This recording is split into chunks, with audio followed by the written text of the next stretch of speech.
Bonjour, cette vidéo va vous permettre de contrôler le contenu de certaines cellules et également de créer des listes déroulantes dans certaines rangées de cellules. Nous avons ici un petit tableau avec une colonne Country ou pays et Price, prix. Et dans la colonne Country, nous allons imposer certains pays en créant une liste déroulante. Comment faire? Eh bien, vous allez sélectionner tout d'abord les cellules dans lesquelles vous souhaitez imposer une liste déroulante, comme vous le voyez à l'écran. Ensuite, vous allez cliquer sur Data ou Données, Data Validation ou validation des données en français et ensuite à nouveau Data Validation ou validation des données. Et cette petite fenêtre apparaît avec trois onglets. Dans le premier onglet Settings ou Paramètres, nous allons indiquer ce que nous permettons dans cette rangée de cellules. Donc Allow, ça veut dire permettre en français.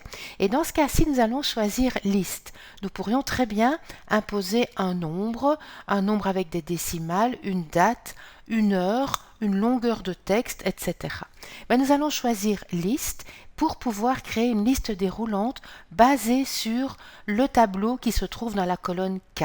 Donc nous choisissons Liste et dans la source, nous allons soit sélectionner tous les pays qui sont déjà là, soit si nous avons donné un nom à ces pays, nous pouvons l'indiquer dans la zone de texte précédée de égal. Donc ici, j'ai sélectionné le groupe, mais il portait déjà un nom et de ce fait, Excel indique le nom Countries qui sera le nom de la liste déroulante également. Si jamais vous avez oublié le nom que vous avez donné à un groupe de cellules, vous pouvez utiliser la touche F3 et à ce moment-là, Excel va vous rappeler tous les noms existants dans ce fichier. Nous cliquons ensuite sur OK, OK et nous voyons la liste déroulante apparaître dans la colonne A. Donc les utilisateurs pourront choisir un pays de cette liste déroulante mais ne pourront pas taper autre chose. Dans la colonne B, c'est-à-dire la colonne des prix, nous allons imposer un montant maximum.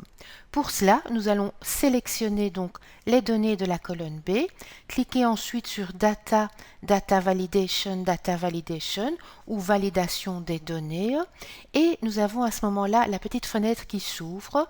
Dans la liste déroulante Allow, nous allons choisir Whole Number. Ça veut dire que nous allons choisir un nombre entier qui sera plus petit que 3000, donc en anglais less than, et puis nous allons insérer 3000 dans la zone prévue à cet effet. Voilà qui est fait. Nous allons maintenant imposer un message d'avertissement qui s'affichera dès que l'utilisateur sélectionnera les cellules sur lesquelles nous avons imposé une validation. Donc nous pouvons ajouter un titre et un message que nous verrons tout à l'heure lorsque nous ferons le test. À côté de cela, nous pouvons également imposer un message d'erreur qui s'affichera si l'utilisateur impose ou tape un montant supérieur à 3000 dans ce cas-ci. Nous allons le tester directement. Dans la cellule B2, nous allons indiquer un montant inférieur à 3000 et nous verrons qu'il sera bien entendu accepté. Voilà, il nous suffit d'élargir un peu la cellule. Et par contre, dans la cellule B3, nous allons insérer un montant supérieur à 3000 et nous voyons que le message d'erreur s'indique automatiquement. Donc l'utilisateur ne pourra pas insérer des montants supérieurs à 3000. Voilà comment nous pouvons générer une validation des données.